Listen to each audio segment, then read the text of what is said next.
Olá, meu nome é Felipe e nesse vídeo vai ser meio que uma parte 2 sobre o WordPress Headless, né? A gente vai falar um pouco mais sobre como é que a gente trabalha com essa estrutura Headless, como a gente configura essa estrutura Headless dentro do WordPress. Só revisando, né? A gente falou um pouco mais sobre essa estrutura no vídeo anterior. Uma estrutura Headless nada mais é, a gente utiliza a nossa aplicação WordPress simplesmente para gerar dados para uma API, sendo ela GraphQL ou REST API.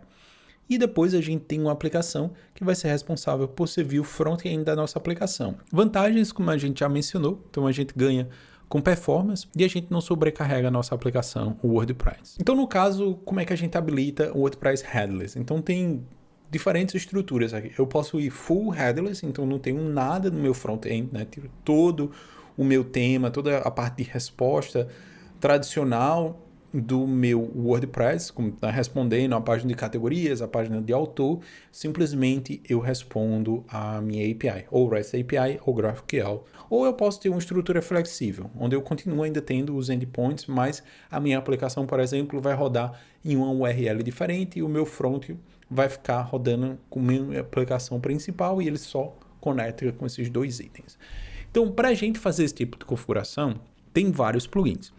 Os plugins que eu conheço é o Headless CMS, esse plugin que vai ajudar na parte de configuração, onde você vai ter um campo onde vai dizer onde está o seu front-end, onde está o seu WordPress Headless e depois o plugin vai fazer esse meio de campo ajudando você na parte de configuração. O segundo plugin é o Faust, é um plugin criado pela WP Engine. A gente vai dar uma olhada nesse plugin nesse vídeo e a gente vai utilizar uma ferramenta que vai simplificar esse processo de criação do nosso WordPress Headless. Terceiro plugin é o Headless Mode, também é um plugin que a gente vai entrar dentro do painel e vai dizer, olha, o front-end dessa aplicação está nesse endereço, simplesmente vai ajudar o WordPress a comunicar entre essas duas aplicações. Abaixo aqui eu tenho dois plugins que eu gostaria de lembrar. Um é o WP GraphQL, que é o plugin que vai ser responsável por criar o endpoint em GraphQL. E o outro item é o Atlas Content Modeler, que basicamente é um ACF para o WordPress Headless, né? Dentro desse plugin você vai criar suas estruturas de dados, campos customizados e essas informações vão estar expostas dentro da sua GraphQL, por exemplo, ou dentro da sua REST API. Então, antes a gente começar respondendo algumas perguntas que com certeza vão aparecer aí, né? A primeira pergunta, e o editor de blocos? Como é que funciona essa estrutura do editor de blocos e um WordPress Headless? Então, por exemplo, se você utiliza dentro da sua aplicação a chamada para o content, né, ou WP Content, aquele conteúdo já é renderizado. O que vai acontecer, basicamente, o WordPress ele lê aquela informação e renderiza em blocos. Mas se você está acessando o WP Content diretamente, né, ele já vai vir renderizado. Então, todos os blocos, imagens, vídeo, vai renderizar normalmente. Com certeza você viu isso acontecendo no vídeo anterior, onde eu falo de WordPress Headless e eu tenho uma aplicação React lendo essa informação. Se você der uma olhada lá, você vai ver que todo o conteúdo que eu cadastrei utilizando blocos vai estar lá sendo exibido. A única diferença é que esses elementos eles vão vir com class e esses class, né, eles precisam da sua estilização. Com a aplicação Headless, se eu estou utilizando uma estrutura independente, eu não tenho esses class dentro da minha estrutura Headless. Então, eu preciso implementar o estilo para parágrafo, o estilo para lista, todos os elementos eu preciso fazer a implementação deste CSS. Outro ponto importante também, que é referente à edição completa de site. Na edição completa de site, a gente não vai ter a estilização da homepage ou de templates, porque a gente está criando o nosso próprio, né, front-end para aquela aplicação. Então a gente não tem o controle desses blocos se a gente utilizar um esquema tradicional. Com certeza, dentro da REST API, como eu mostrei também no vídeo anterior, a gente tem lá endpoints para saber blocos, template parts. Então tem como a gente ler esse tipo de informação, porque o Full Site Editing utiliza a REST API para montar a sua página. Mas para isso, a gente teria que montar uma estrutura de código similar ao Full Site Editing, e isso ficaria ao nosso cargo. O que acontece, em 99% dos casos, toda a parte de template é renderizado através de componentes React, componente Angular, e o desenvolvedor da aplicação decide como é que essas informações vão ser exibidas. Então, para este vídeo em particular, o nosso exemplo, eu vou utilizar uma ferramenta de desenvolvimento local chamado Local, né? O Local, para você que não conhece, é tipo um Xampp ou um LAMP da vida, né? Se você nunca ouviu falar do Local, eu já utilizo há um bom tempo e é uma ferramenta que simplifica bastante o desenvolvimento local. Ele vai dar uma série de ferramentas que eu consigo ter um ambiente local na minha máquina. Eu posso escolher a versão PHP, a versão do WordPress, a versão do MySQL e também posso fazer a configuração de WordPress Headless. O Local, ele é da WP Engine. Então, claro que essa ferramenta ela vai ter uma conexão direta com a WP Engine. Você consegue publicar do seu ambiente local para o seu servidor, simplesmente fazendo a ponte entre essas duas aplicações. E dentro da WP Engine tem um tipo de hospedagem focado em headless, que essa hospedagem é chamada Atlas. Então lá dentro ela vai ter uma série de otimizações que você consegue implementar a sua aplicação headless. Outro ponto também, aqui, agora, né, nessa Cyber Weekend, né, ou Black Friday Weekend, a gente tem um desconto de 4 meses grátis. Mas para você ter acesso a esse desconto, você precisa assinar um ano. Basicamente, você vai pagar, né, 8 meses. Em vez de 12 meses, você vai ter acesso ao ano todo. Outro ponto que você deve levar em consideração é que o mês dentro da WP Engine é $20. Se você quer uma solução mais barata, é uma solução que eu recomendo. Já mostrei no vídeo anterior. Até 28 de novembro, 40% de desconto em 4 meses. Neste caso, você não precisa pagar o ano todo. Você pode pagar mensalmente e cada mês você vai ter um desconto de 40%. Se você utilizar o promo code que está aí na tela e utilizar o endereço que vai estar aí na tela e também na descrição. E o plano mais básico, que é com a DigitalOcean na Cloudways, é $12. E com essa redução de 40%, esse valor vai para $7 e alguns centavos. Então, beleza. Agora sim, vamos à prática. Então, aqui eu estou dentro do Local, né? Aqui tem um projetinho que eu estou criando com GraphQL para utilizar nas minhas apresentações. Aqui é o painel básico, eu tenho uma listagem de todos os sites que eu criei. E quando eu acesso um site em particular, eu tenho a listagem das suas configurações. Então, aqui eu tenho o meu WordPress Headless. A diferença aqui, o que a gente vai ter um site WordPress já configurado e eu vou ter um site com o meu front-end também já configurado. E o que acontece é, quando eu abro o site, este site aqui em particular, ele está utilizando um framework chamado Faust.js. É o framework que eles recomendam, mas posso utilizar outros frameworks da vida que se conectam com uma GraphQL ou uma REST API.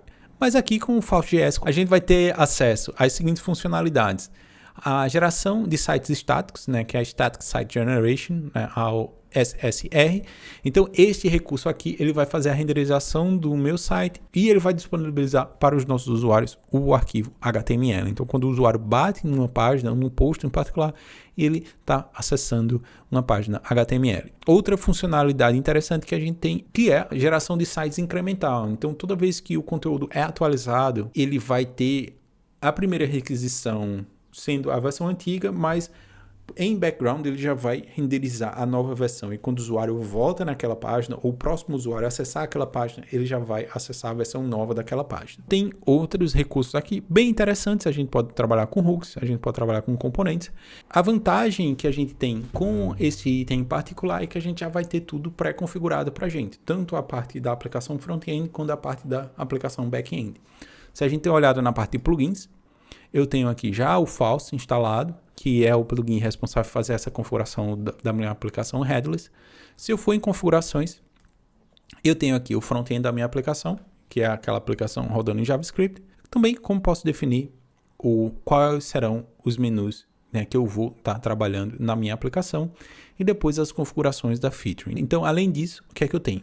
Tenho aqui já o feedback, né, dizendo o WP GraphQL está instalado. Também posso ter acesso a um guia de como gerenciar essa aplicação, como também acesso à documentação do Faust.js. Outro ponto interessante também que a gente tem, se eu quiser aqui na parte de aparências, eu tenho a parte de menus. Então vamos criar aqui um menu Felipe. Então criei o menu Felipe, vou adicionar um link para a sample page E esse menu em particular, ele vai ser o meu primary. Salvei essa informação. Se a gente voltar no meu WordPress Headless lá, aqui eu tenho acesso ao meu sample page. Então, esse conteúdo já foi regerado com esse framework. Se eu for na parte de samples, eu tenho acesso à minha página de sample. Então, essa é a página de sample, né? Aqui é a parte visual utilizando essa aplicação JavaScript. Então, agora, né, a grande pergunta, onde é que está essa aplicação JavaScript? Essa aplicação JavaScript, se eu for aqui no local, então eu tenho acesso à pasta do meu projeto. Então, se eu clicar nessa pasta do meu projeto, eu vou abrir a pastinha do meu Finder com os seguintes itens. Eu tenho a pasta do app, essa pasta do app é a pasta do WordPress, e eu tenho a pasta do App Node, que é a pasta do meu projeto, junto com o Faust.js. Então, o que a gente vai fazer? A gente vai analisar esse projeto junto com o VS Code. Então, abrir aqui. Então, aqui está o meu projetinho. Então, esse projeto, o que é que ele vai conter? Vai conter as configurações do Faust, mas o Faust nada mais é que uma extensão do Next.js. Então, tem aqui a configuração do Next.js. Dentro da parte de package, o que a gente tem são os pacotes que ele utiliza. Então, a gente vai ter TypeScript instalado, a gente vai ter o SLint, a gente vai ter as tipagens do TypeScript para React, para Node e também para o CLI. E aqui as dependências que a gente vai trabalhar. Então, a gente tem uma dependência do core do Faust.js e do plugin do Faust.js para Next.js. E também a gente tem o Next.js instalado aqui dentro do nosso projeto e os outros itens. Então, basicamente, essa é a estrutura que a gente trabalha nesta aplicação. O que a gente pode fazer, né? Aquela aplicação que a gente tem lá, né, saindo no nosso front-end é a aplicação já buildada. Se eu quiser, né, entrar no ambiente de desenvolvimento, simplesmente eu posso rodar o comando, né, npm run dev, e ele vai rodar um ambiente com Next.js. Então, por exemplo, eu mudei o número da porta aqui, rodei minha aplicação. Então, agora quando eu clico no localhost 8300, a gente tem acesso à minha aplicação de modo desenvolvimento, né? Lembrando, essa aqui é o nosso build, né? Então roda na wp-headless.local. Se eu quiser desenvolver local, a gente utiliza essa porta que eu defini. Então, daí em diante, eu posso modificar os arquivos do meu projeto. Então, tenho dentro do meu projeto aqui, tenho a parte src, tenho os componentes. Então, dentro do meu componente eu tenho o header. Dentro do header, a gente pode aqui fazer as alterações. Então, eu posso definir quais são os itens que eu quero trabalhar, se eu quero carregar a descrição ou não. Então, por exemplo, aqui essa informação está passada como General Settings, Site Title. Se eu passar a seguinte informação, passar só a informação estática aqui, salvar e verificar, a gente tem aqui o título da minha homepage sendo exibido como Felipe. Então, o que acontece aqui, essas informações elas já estão conectadas com o meu WordPress. Então, o ideal é que a gente modifique essa informação dinamicamente. Então, nesse caso, né, a gente tem aí uma estrutura, né, quase toda pronta, né? Se você quiser trabalhar com Next.js e Faust.js, já ter todo um ambiente local, todo amarradinho, essa é uma boa opção, né? Depois disso, o que é que você pode fazer? Essa pasta da sua aplicação, né, Node, você pode mudar para um repositório, por exemplo, e publicar no Cloudflare Pages ou no Versa da vida, que você vai ter sua aplicação rodando e depois você aponta o domínio. Ok? Então, esse é mais um vídeo sobre o WordPress Headless. Espero que você tenha gostado. Um abraço e até o próximo vídeo. Falou, tchau!